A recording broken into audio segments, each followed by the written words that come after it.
Ouais, jour 19.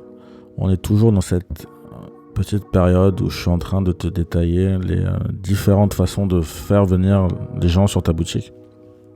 Comme tu le sais, le trafic, c'est vraiment le nerf de la guerre. On a vu déjà les sources de trafic payants avec Facebook, avec Google, qui sont les grosses régies. On a vu aussi des petites régies comme Pinterest, comme LinkedIn, comme Snap. Il y a une autre source de trafic qui peut être vraiment très importante, on en a déjà parlé un petit peu. Là, je vais t'en reparler et dans les jours qui suivront, on va vraiment rentrer dans les détails.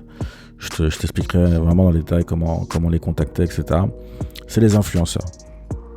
Les influenceurs, on en a déjà parlé dans la partie où je te parlais justement des différents réseaux sociaux, qu'il fallait repérer les différentes niches de ton produit, voir s'il y avait des chaînes YouTube qui existaient, s'il y avait des comptes Instagram qui existaient, s'il y avait des groupes YouTube, des groupes Facebook qui existaient, etc.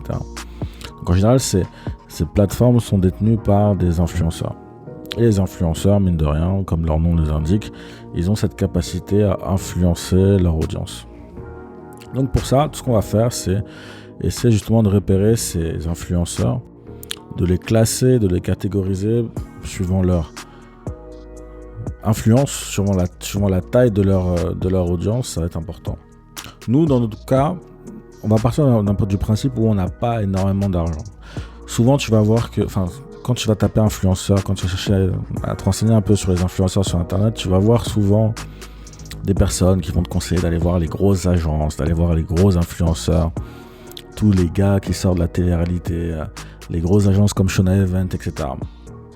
Personnellement, c'est pas quelque chose que je te conseille. Déjà d'une parce que honnêtement, ces influenceurs, ils sont cramés.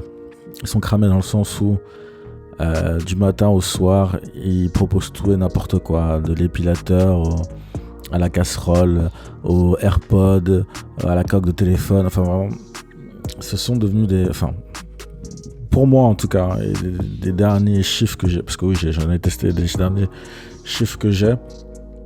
Non, c'est vraiment, ils sont vraiment cramés. C'est par d'eux qu'est arrivé le scandale du dropshipping. C'est à cause d'eux, entre guillemets, que le dropshipping a si mauvaise presse. Ils sont pas en général intéressés par le produit, ils savent pas forcément le vendre. Leur audience est pas forcément qualifiée, souvent jeune. Et surtout, ça coûte vraiment très très cher. Donc, tu auras tout intérêt à aller vers ce que j'appelle des micro-influenceurs. Donc, c'est des influenceurs qui ont, on va dire pour Instagram, moins de 50 000 followers et pour YouTube qui ont moins de 100 000 abonnés. Ces micro-influenceurs-là, ils ont au contraire la capacité à avoir une audience vraiment hyper ciblée et très réceptive. Ça, c'est la première de leur qualité. La deuxième de leur qualité, c'est que justement, vu qu'ils sont catégorisés comme étant des micro-influenceurs, ça sera au final beaucoup plus facile de les contacter, beaucoup plus facile de rentrer en contact avec eux, de les aborder. Certains même partenariats seront même gratuits. C'est-à-dire que j'ai déjà fait un coaching avec une femme qui commercialisait des extensions de cheveux. On avait recherché ensemble le ou les influenceurs avec qui bossaient.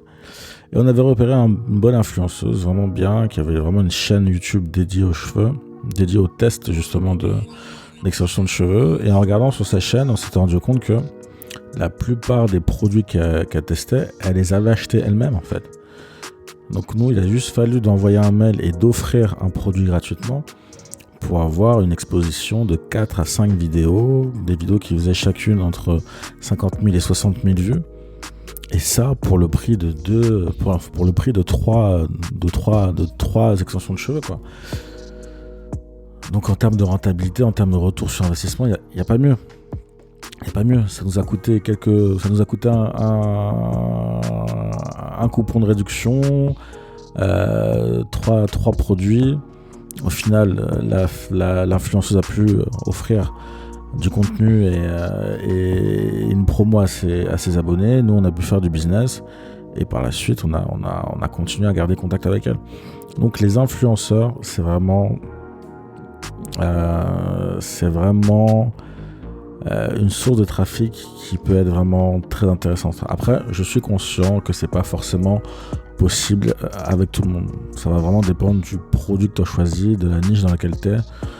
Clairement, si tu es dans une niche, je sais pas moi, électronique où tu vends des chargeurs de téléphone, ça va être compliqué de faire appel à un influenceur. Quoique, il y a certaines personnes qui testent ce genre de produit, mais souvent, voilà, elles sont maquées avec des grosses marques et tout, c'est un peu plus compliqué. Donc voilà, les influenceurs, c'est vraiment un gros potentiel. Je t'encourage à te pencher un peu sur la question, repérer un peu les influenceurs de ton marché s'il y en a. Et de toute façon, dans les jours qui vont suivre, on va vraiment rentrer en détail. Je te montrerai, je te dirai exactement comment rentrer en contact avec eux, les mails qu'il faut envoyer, comment les sélectionner, etc. Là, c'est juste une petite présentation. Et on abordera ce sujet plus précisément d'ici 2 ou 3 jours.